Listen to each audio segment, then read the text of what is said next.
अस्सलाम वालेकुम my dear students. उम्मीद करता हूँ कि अल्लाह ताला के फजल से आप सभी खैरियत से होंगे। आज इस लेक्चर में हम डिस्कस करेंगे दो अलग अलग टर्म्स के बारे में, यानी कि नासिक और मनसूख किन्हें कहते हैं। First of all, before starting the concept of these terms और दीज वर्ड्स, अगर आप इस चैनल पर नए हैं तो चैनल को सब्सक्राइब कीजिएगा। बाकी वीडियो को स्टार्टिंग से लेकर एंड तक ज़रूर देखिएगा, तभी जाके आपको ये अच्छे से समझ में आएगा और आगे चलकर हम इनके बारे में अच्छे से डिस्कस करेंगे।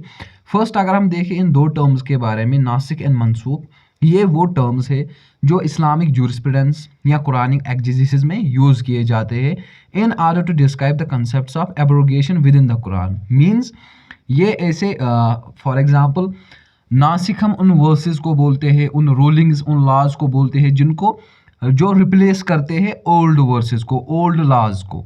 अब ये लॉज क्या है, ये वर्सेस क्या है, ये हम आगे चल के डिस्कस करेंगे अच्छे से। ये कंसेप्ट और क्या करता है, ये एड्रेस करता है कुछ ऐसी अर्लियर वर्सेस का, कुछ ऐसी यानी कि पुरानी प्रीवियस लॉज वर्सेस कानून्स को जिनको एब्रोगेट किया जाता है, यानी कि जिनको हम बोलेंगे जिनको चेंज किया जाता है या जिनमें थोड़ी सी चेंजेस लाई जाती है बाय लेटर वर्सेस, जिनको हम नासिक बोलते हैं। जिससे क्या होता है कि उस पर्टिकुलर कंसेप्ट का, उस पर्टिकुलर डायनामिक सिचुएशन का एक नेचर, जो उसका जो मेन नेचर होता है, वो उससे इन्फ्लुएंस हो जाता है। तो अगर आप उसको थोड़ा सा आपके दिमाग में थोड़ा डाउट हो तो हम पहले इसको डिस्कस करेंगे, बाकी आपको फिर अच्छे से समझ में आएगा। तो नासिक क्या है, ये नासिक refers to that abrogating verses, यानी कि ये वो वर्सेस है, वो आयात है कुरान के, दैट रिप्लेस और modify the rulings of earlier versus. जैसे कि हमने इससे पहले पढ़ा मुतशाबियात या मुतशाबियात या मुहकमात वर्सेस हमने पढ़ा। उसी तरह ये भी है कि नासिक वो वर्सेस है कुरान की, वो वर्सेस है इस्लामिक लॉ के, वो कानून है जो रिप्लेस करते हैं, जो मॉडिफाई करते हैं अर्लियर वर्सेस को, क्योंकि सिचुएशंस अलग अलग होती है। जो हमारा अर्ली टाइम था इस्लाम का, उस टाइम सिचुएशन अलग थी, आजकल सिचुएशन अलग है। तो वर्सेस वही है, कानून वही है इस्लामिक लॉ के, बट उनमें थोड़ी सी मॉडिफिकेशन की गई है, यानी कि उसमें जो मेन मैसेज थी इस्लामिक लॉ में वो वही है। नासिक हम उन्हीं वर्सेस को कहते हैं, उन्हीं लॉज को कहते हैं जो थोड़ा सा मॉडिफाई करते हैं ओल्ड वर्सेस या ओल्ड लॉज को, इस्लामिक लॉज को थोड़ा सा उनको मॉडिफाई करते हैं। इसके जो की फीचर्स है, आई थिंक उससे आपको अच्छे से क्लियर होगा। फर्स्ट अगर हम देखें, सुपरसेशन है इसमें, यानी कि नासिक वर्सेस जो है ये क्या होता है कि ये ओवरराइड करते हैं प्रीवियस रूलिंग्स, जो कि मनसूख वर्सेस में हमें देखने को मिलता है। जैसे आपको ये पता ही होगा, जो अर्लियर पीरियड था इस्लाम का, उस टाइम जो इस्लामिक कम्युनिटी थी या इस मुस्लिम वर्ल्ड था या इस्लामिक गवर्नमेंट थी, उसमें जो प्रॉब्लम्स थी आजकल वो हमें देखने को नहीं मिलती है, क्योंकि उस टाइम पे ज़्यादा एडवांसमेंट नहीं थी। लेकिन आजकल एडवांसमेंट्स है, आजकल एक एक क्वेश्चन अराइज होता है इस्लाम में, इस्लामिक लॉ में। तो बस वही जो वर्सेस है, उन्हीं वर्सेस की मदद से थोड़ी सी जो मॉडिफिकेशन की गई है, थोड़ी सी जो इस्लामिक रूल्स, इस्लामिक लॉज को थोड़ा मॉडिफाई किया जाता है, उन्हीं को हम नासिक वर्सेस कहते हैं। इन्हीं की वजह से हम मॉडिफिकेशंस करते हैं। इसके अलावा इसमें फाइनलिटी आती है, यानी कि जब नासिक वर्सेस को मॉडिफाई किया जाता है तो उनकी वजह से बाद में क्या होता है कि उस पर्टिकुलर वर्स या लॉ का एक मॉडिफिकेशनल नया, यानी कि उसकी मॉडिफिकेशन होती है, उसका एक नया सब्जेक्ट मैटर आता है, उसकी जो नई स्पेसिफिक जो मॉडिफिकेशन होती है वो सामने आती है। यानी कि लॉ वही होता है लेकिन उसमें थोड़ी सी मॉडिफिकेशन आती है। इसके अलावा इसका एक और फीचर है कि अडाप्टेशन, क्योंकि ये अडाप्ट करती है उन लीगल रूलिंग्स को, उन वर्सेस को जो कानून ऑलरेडी होते हैं, उन्हीं को ये अडॉप्ट करती है, फिर उसमें थोड़ी सी मॉडिफिकेशन करती है according to the situation, according to the present scenario. उसके बाद जो अल्टीमेट हमारे पास अल्टीमेट उसका जो रिजल्ट आता है, उनको हम नासिक वर्सेस बोलते हैं। यानी कि इसमें अडाप्टेशन भी आती है, क्योंकि ये मनसूख वर्सेस को अडॉप्ट करती है, उसके बाद उनको मॉडिफाई करती है। अगर अब हम मनसूख के बारे में डिस्कस करें कि मनसूख वर्सेस क्या है, ये वो वर्सेस है जिनको एब्रोगेट किया जाता है, यानी कि जिनको रिप्लेस किया जाता है, जिनको मॉडिफाई किया जाता है।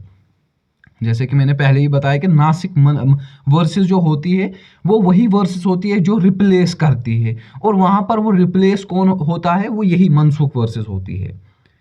इसमें थोड़ी सी मॉडिफिकेशन होती है, ओवरऑल वो रिप्लेस, यानी कि उसकी जगह कोई नया कानून नहीं आता है, बल्कि जो ऑलरेडी इस्लामिक लॉ होता है उसी को अडॉप्ट, उसी को इंटरप्रेट किया जाता है according to the situation, according to the present condition. और ये जो वर्सेस होती है ये रेलिवेंट होती है, यानी कि एप्लीकेबल होती है हर किसी मसले में जिसके लिए कोई पर्टिकुलर वर्स कोई पर्टिकुलर लॉ होता है, वो उसके लिए ये मनसूख वर्स उसके लिए एप्लीकेबल होती है। बट लेटर जब ये रिप्लेस की जाती है नासिक वर्सेस से, तो उसकी वजह से फिर अल्टीमेट गाइडेंस यानी कि अपडेटेड गाइडेंस प्रोवाइड होती है।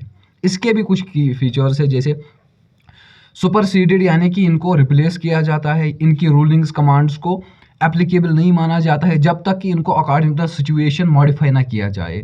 इसके अलावा हिस्टोरिकल रेलेवेंस है इसकी, यानी कि इसका मेन फीचर ये भी है कि ये रिफ्लेक्ट करती है early stages of Islamic law and guidance. यानी कि इस मनसूख वर्सेस से हमें पता चलता है कि जो अर्ली इस्लामिक सिविलाइजेशन और early Islamic world, early Islamic community, Muslim community थी, उसमें कौन से प्रॉब्लम्स थे, उन्हीं के according in Islamic rulings, Islamic laws को, इस्लामिक एक्सिजीज को, कुरानिक एक्सिजीज को इंटरप्रेट किया जाता था। बट आजकल अगर हम देखें, आजकल अलग अलग मसले, अलग अलग सिचुएशन, क्वेश्चंस अराइज होते हैं, तो इनको फिर नासिक वर्सेस से रिप्लेस किया जाता है, मॉडिफाई किया जाता है, फिर इनको उसी के अकॉर्डिंगली इंटरप्रेट किया जाता है। इसके अलावा एक और फीचर है इसका कॉन्टेक्सचुअल, यानी कि ये इंपॉर्टेंट है, कौन, मनसूख वर्सेस इंपॉर्टेंट है in order to understand the historical and situational context of Quran's revelation. यानी कि हमें मनसूख वर्सेस से पता चलता है, हम अंडरस्टैंड करते हैं, समझते हैं कि इस्लाम या कुरान का जो हिस्टोरिकल और कॉन्टेक्सचुअल जो इसकी रिविलेशन है, यानी कि इस तरह से रिवील हुआ, किस तरह से एक एक वर्स रिवील हो गई, वो सभी हमें इसी से पता चलता है। यानी कि इसकी बदौलत, मनसूख वर्सेस की बदौलत हम बहुत सारे फैक्टर्स को जानते हैं, जैसे कुरान के जो अर्ली इस्लामिक जो इसका सिचुएशन होती है, इसकी रिविलेशन होती है, वो हम इससे जानते हैं। अब इसकी एक एग्जांपल है, जैसे हम सबको पता है कि अल्कोहल की जो कंजप्शन है वो अवॉइड की गई है, उस पर उसको प्रोहिबिटेड किया गया है इस्लाम में। तो जो अर्लियर वर्सेस थी कुरान की, जैसे जिनको हम मनसूख वर्सेस बोलते हैं, वो अलो करती थी कि आप अल्कोहल को कंजप्ट करो, but with some certain restrictions, यानी कि कुछ प्रोहिबिशंस थे। बट अब जब ये नासिक वर्सेस, यानी कि लेटर जो ये नासिक वर्सेस जिन्होंने मॉडिफाई किया मनसूख वर्सेस को, उसने कंप्लीटली प्रोहिबिटेड किया इस अल्कोहल कंजप्शन को। ये एक एग्जांपल है, आप इसको लिख सकते हैं। अगर फॉर एग्जांपल आपको डिफरेंस में आए कि आप एक डिफरेंस या दो डिफरेंस, बाकी आप सबको पता ही है कि उसमें सुपरसीडेड है, वहाँ पर एब्रोगेटेड है या एब्रोगेटिंग वर्सेस है, उनमें आप डिफरेंसेस लिख सकते हैं। बट यहाँ पर ये एक main difference between Mansukh and Nashik versus है कि वहाँ पर जो मनसूख वर्सेस में पहले पहले यानी कि अर्लियर टाइम में ये कहा गया था कि आप अल्कोहल को कंज्यूम करो, but with some certain restrictions. But जब लेटर नासिक वर्सेस आई, यानी कि उनको मॉडिफाई किया गया मनसूख वर्सेस को विथ नासिक वर्सेस, तो वहाँ पर अल्कोहल कंजप्शन को टोटली प्रोहिबिटेड किया गया। तो ये सारा कंक्लूजन, ये सारी डेफिनेशन, ये सारे फीचर्स थे इन दो फैक्टर्स, दो कंसेप्ट्स के बारे में, नासिक एंड मनसूख वर्सेस के बारे में। आई होप को आप सबको अच्छे से ये समझ में आया होगा। कहीं पर कोई कन्फ्यूजन है तो आप हमें बता सकते हैं। बाकी इंशाल्लाह मिलते हैं नेक्स्ट लेक्चर में नेक्स्ट टॉपिक के साथ। तब तक के लिए खुदा हाफिज़, टेक केयर।